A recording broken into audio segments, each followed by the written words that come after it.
Hello. Good morning, Crystal Palace, and welcome to Upper Norwood Library Hub's Library Live Lunch. Yeah, this is a place to share positive and local information about our wonderful community in greater depth and try to keep us all connected during this time. I had to read Eleanor's script because she's written it so well. I thought that I'm not going to reinvent the wheel and do another one. My name is Galina Rin. I am the technical manager at the Upper Norwood Library Hub. I have been the person who started the library live streams. Me and Barbara started the show, and for the last couple of months I have been on furlough, so I have not been working for the library. I am now off furlough and all things are back on full blast. You will start seeing donation links across all of our live streams because our staff are no longer furloughed, and we're allowed to raise money again. Hooray!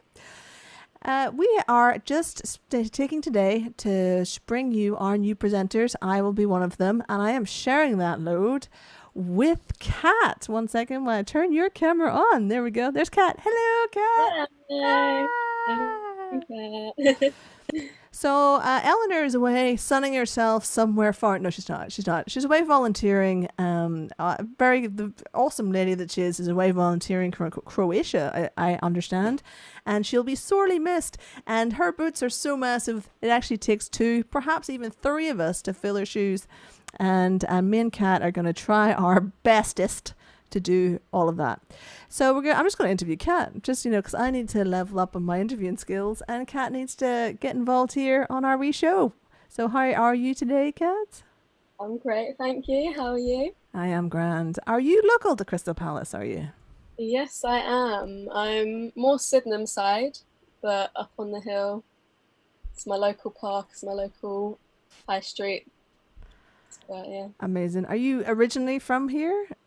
Yeah, my whole life. Well, apart from going to uni and living in various places over the last few years, but I've come back last year because I love it so much. No, it's lovely. It's lovely.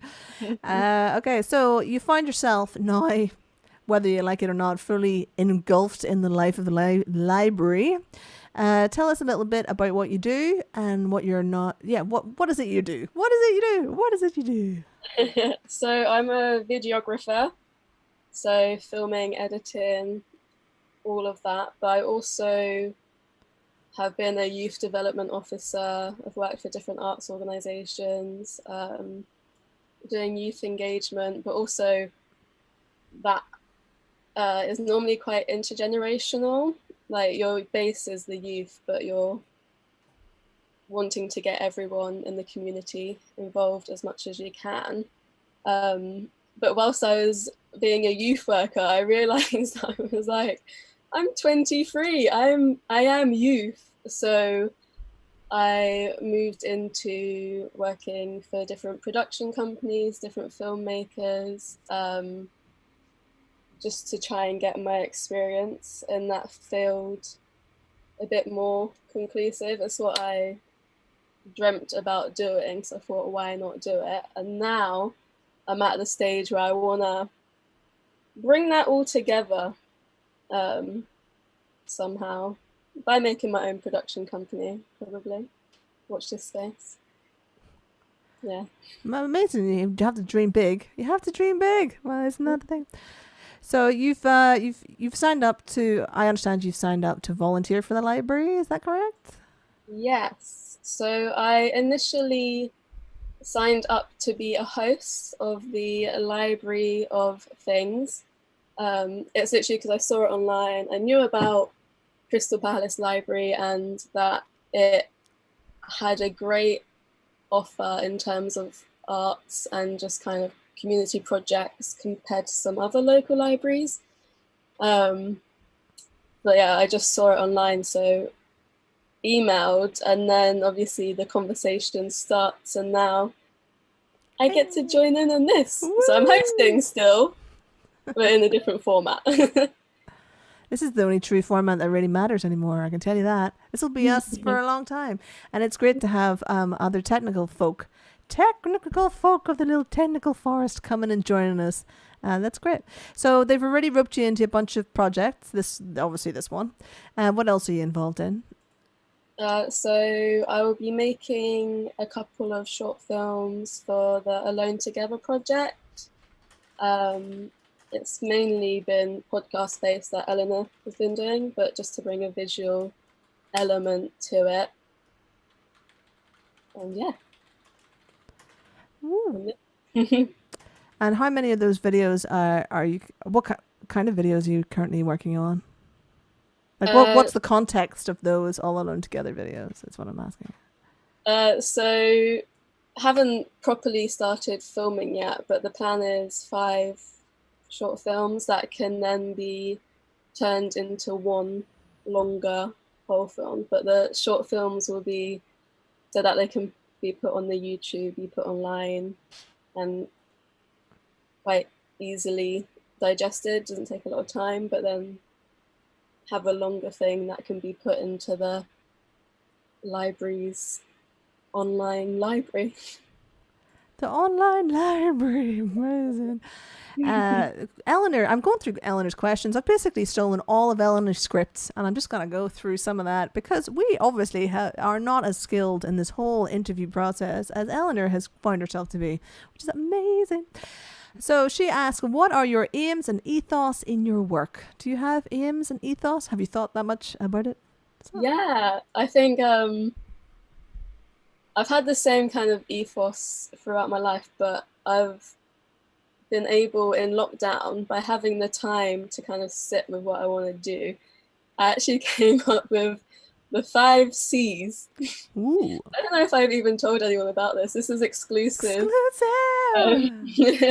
So firstly, creativity. Secondly, compassion. Thirdly, community. Fourth, communication. Mm-hmm. And then 5, consciousness, awareness. And that's what I kind of like to apply in everything I do. I try to. Amazing. You've basically hit all the business aims and objectives of the library itself. So well done you. You're going to fit right in. No problems at all. I just, over lockdown, like before, it was quite easy to get caught up in the whole fast-paced London do, climb life. And it really gave me a chance to think about what actually makes me happy and the people around me happy and who I want to be as like a member of society. And yeah, it kind of revolves around all of that, luckily. Yeah, it's a great time to get involved and get especially in hyper local, which was my entire idea about having this show, was just to try and focus down so small that we can't be ignored. You know, not going for big numbers. We may not have huge numbers watching this, but we have stealthy, strong numbers, and the community is very strong around us, and it's very good, really. I like the idea of hyperlocal. I think that's something. Yeah. I haven't defined that, but a lot of things I was doing before were kind of large scale and it had nothing to do with me or the people around me or the places around me. And I felt quite removed from it. And that is what I've been searching for, localizing it. Yeah, well, the library is the place for all of that. All of that. We are at the library trying to set up, we will be setting up, it's in the process of being set up, like a digital library lab. We don't really know what we're going to call it. It's kind of like a live lab where people can come, and it's like a maker space for live streams and YouTube channels and stuff like that, where people can come to the library and they can use the gear that we have bought with the money from the Arts Council, and also use our spaces to do anything technical. So we're hoping that Kat, you'll be want to come and be involved and help train folk and provide services for charities and amateur folks and things like that to get their YouTube channels and stuff off the ground.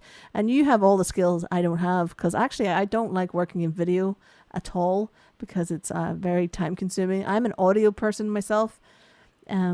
So hopefully you'll take over all the videography jobs at the library. I actually have a whole backlog of stuff that you are already sitting waiting to be done. That would be very cool. That sounds fine to me. So Eleanor always asks this, what is your favourite part of Crystal Palace? 100% the park.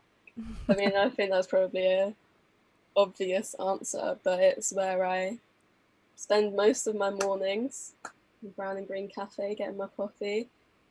It's the best place in the area to go and run as well, if you're into exercising. Yeah, you gotta be the park. It's a good place to people watch as well. Yeah, it's pretty cool. It's pretty cool. There's so many And parks. the dinosaurs. Sorry, repeat that. And the dinosaurs. Dinosaurs. Yeah, one of the running guys, I think he counted that there was like 45 green spaces in a 5-mile radius of Crystal Palace, which is pretty cool. I didn't know that. I'm going to use that fact when I'm trying to get people to come round here.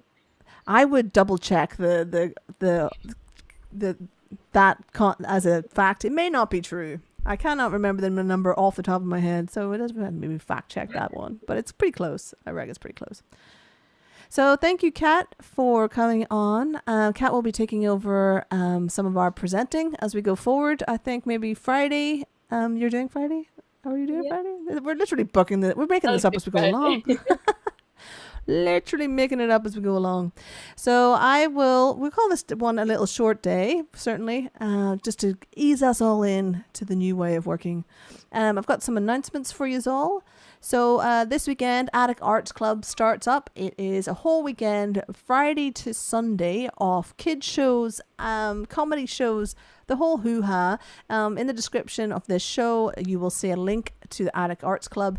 Tomorrow, we're going to have Tom, who's the director of Disentangle Projects, which is actually a partner of the library. And they are the ones that are bringing Attic Arts Club to the live stream. Not all of it will appear on our library's live stream because it is not safe for work or not safe for family. I don't know which way around you want to call that. But but they will be on like Zoom parties if they are not safe for family viewing. Yeah. And most of them are free. Some of them have a small donation to the artists who are on there. And that will be starting on Friday. As I say, Tom will be with us tomorrow to talk that through. And then next weekend, we have Crystal Palace Festival. Woohoo! It's being live streamed from the library itself. It'll be like a whole big hoo-ha TV show. It's really quite fancy. And next week, we'll have Noreen from Crystal Palace Festival. You'll all know Noreen, of course, because Crystal Palace is essentially just run by a bunch of Irish people. Me, Joe, and old Noreen there. And she'll be coming back on with us next week to talk about Crystal Palace Festival, as well as having the charities that are involved with the festival and maybe some of the artists. Who knows? It's all to play for. Otherwise than that, please check our description for your donation links should you wish to give some money to the library so that we can keep the lights on and the doors open and keep all the things running as they should be for when normality resumes, whenever that'll be. Who can say? I can't say. I just don't know. And if everyone can, we'll just keep everything going until we're all back to normality again. If you have any tech issues, remember you can always go to Clear Community Web. Their link is in the description. This is specifically more based for people who are vulnerable or older and would like help with all this newfangled technology. There is help available and it's free over on Clear Community Web. And then the last thing I have to tell you is that our live stream channel is still looking for folks to come on. So we have a number of different sides of our live stream channel. The first one is called the Library of People, and it's a Skillshare. It's volunteer based. We basically ask anyone who wants a platform to teach anybody anything to come online with us and do a course or do a one-off. So we did have Alice from the Library of Things doing cross stitch. She has now finished because she has to go back to work. However, we would be actively looking for someone who does knitting or any kind of craft-based activity that would like to take over her spot on a Friday afternoon. It was very popular and I'm just sad to see it go. Alice, thank you very much for all that hard work. We also have our story readers with the book club of Gypsy Hill Book Club, who reads every Tuesday and Thursday, I'm pretty sure. But you do have to check our library stream program, which is the first post on our main Facebook page. And I try to update that as much as possible, but sometimes the whole thing just gets away from you. There's an awful lot going on. Okay, so I think that's about all we have to say today. Kat, oh no, I know what I was supposed to tell you. If I don't tell you about the All Alone Together project, Eleanor will have my guts for garters. Oh yes, indeed. The All Alone Together project is a very short questionnaire, which is on our website. The link for that, again, is in the description. And it's 4 questions about your time during COVID-19. And then that also gives you an option to be interviewed by Eleanor for our podcast series, which will be coming out in about a month or so. I think the episodes will start appearing. This will be available within the library itself once we're back open again, as well as being across all the podcast things that you could possibly think of in like iTunes and Spotify and all of that, because we're quite fancy and up with the old technology here at Upper Norwood Library Hub. So that is all there is from me today. And there's Kat. Thank you very much for joining me, Kat. Yay. My pleasure. Kat will be back with us on Friday to do some interviews. Again, we have Tom from Disentangled Projects talking to us tomorrow about the Attic Arts Club. That is all on the stream over the weekend. Well, I hope you enjoyed our little show. As short and as thrown together as it was, I hope we can. I hope you find it entertaining. I'm gonna finish right there, and I will see yous all tomorrow. Oh yeah. Alrighty. Bye bye.